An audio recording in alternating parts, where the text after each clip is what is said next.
ఈ రోజు అసెంబ్లీకి ఎమ్మెల్యేని పంపిస్తే ఆ ఎమ్మెల్యే గారు ఎమ్మెల్యే సమస్యలు పట్టించుకోకుండా నియోజకవర్గానికి సమస్యలు పట్టించుకోకుండా ఇవాళ ప్రతిపక్ష నేతగా ఉన్నటువంటి గౌరవ మాజీ ముఖ్యమంత్రి గారు జగన్మోహన్ రెడ్డి గారు మీద చేసినటువంటి వ్యాఖ్యల్ని తీవ్రంగా ఖండిస్తా ఉన్నాము.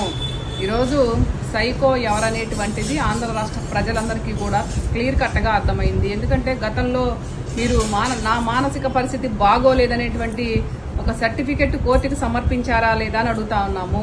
దాన్ని బట్టే ఈరోజు మేము మాట్లాడగలుగుతాము. ఎందుకంటే మీ అభిమానులు కానివ్వండి, మీ కార్యకర్తలు కానివ్వండి, మా నాయకుడు బాలకృష్ణ గారు వచ్చారు, ఒక సెల్ఫీ దిగుదాము లేకపోతే మాట్లాడదాం అనేటువంటి దగ్గరకు వచ్చినటువంటి సందర్భాల్లో మీరు ఎంతో మందిని చంప చెళ్ళు మనిపించినటువంటి రోజులన్నీ కూడా మర్చిపోతారా ఈ రాష్ట్ర ప్రజలను అడుగుతా ఉన్నాం. ఈరోజు సినిమాటోగ్రఫీ మంత్రి గారికి కావచ్చు, లేకపోతే హెల్త్ మినిస్టర్ గతంలో పనిచేసినటువంటి మినిస్టర్ గారికి కానివ్వండి, మీ ఏమన్నా తేడాలుంటే మీరు సరి చూసుకోండి. అంతేగాని జగన్మోహన్ రెడ్డి గారిని దీనిలోకి లాగితే, జగన్మోహన్ రెడ్డి గారి మీద అవాకులు చవాకులు పేలితే సహించేది లేదని మిమ్మల్ని హెచ్చరిస్తా ఉన్నాము. ఆ రోజున ఏదైతే మీ ఇంట్లో కాల్పులు జరిగినటువంటి సంఘటనకి ఆ రోజు రాజశేఖర రెడ్డి గారు లేకపోతే మీరు ఏమైపోయేవాళ్ళండి?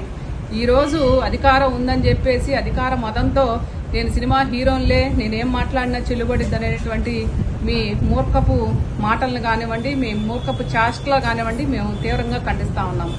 ఈరోజు అసెంబ్లీ సాక్షిగా మీరు అసెంబ్లీలో ఎప్పుడు కూడా నియోజకవర్గాల గురించి పట్టించుకోరు, లేకపోతే రాష్ట్రంలో జరుగుతున్న పరిణామాల గురించి ఎప్పుడు కూడా మాట్లాడరు. అలాగే ఏదైతే యూరియా కొరత ఉందనేది ఎప్పుడు కూడా మాట్లాడరు. అలాగే ఏదైతే మీ బావగారు చంద్రబాబు నాయుడు గారు ముఖ్యమంత్రికి ఎప్పుడు కూడా ఈ సలహా ఇలా చేద్దామనేటువంటి సలహా ఎప్పుడు ఇవ్వరు.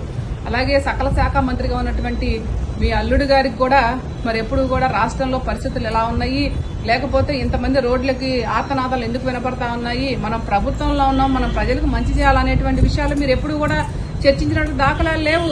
ఈ రోజు ఏదో అరాకరావు అసెంబ్లీకి వస్తారు, ఆ అసెంబ్లీకి వచ్చి కూడా ఏనాడు ముచ్చటించే పరిస్థితి లేదు. ఇవాళ సంబంధం లేనటువంటి విషయాల్లో జగన్మోహన్ రెడ్డి గారు లాగటం అనేటువంటిది తీవ్రంగా ఖండిస్తా ఉన్నాం. ఎందుకంటే ఆ రోజున జగన్మోహన్ రెడ్డి గారు ముఖ్యమంత్రిగా ఉన్న రోజున సినిమా పెద్దలు, సినిమా ఇండస్ట్రీకి సంబంధించిన పెద్దలందరూ వస్తే గౌరవంగా మర్యాదగా జగన్మోహన్ రెడ్డి గారి దంపతి ఇద్దరు కూడా ఆ రోజున వాళ్ళని చూసేటువంటి పరిస్థితిని, కానీ మీరు ఈ రోజున దాన్ని వక్రీకరించి మాట్లాడి జగన్మోహన్ రెడ్డి గారికి ఏదో అంటగట్టాలనేటువంటి వ్యవహారాన్ని మేము తీవ్రంగా ఖండిస్తా ఉన్నాము.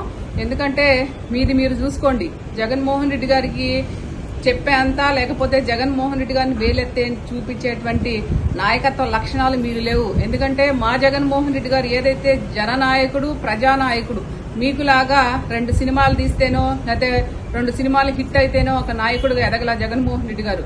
ఇవాళ లక్షల కోట్లలో అభిమానం ఉన్నటువంటి నాయకుడు, ఏకైక నాయకుడు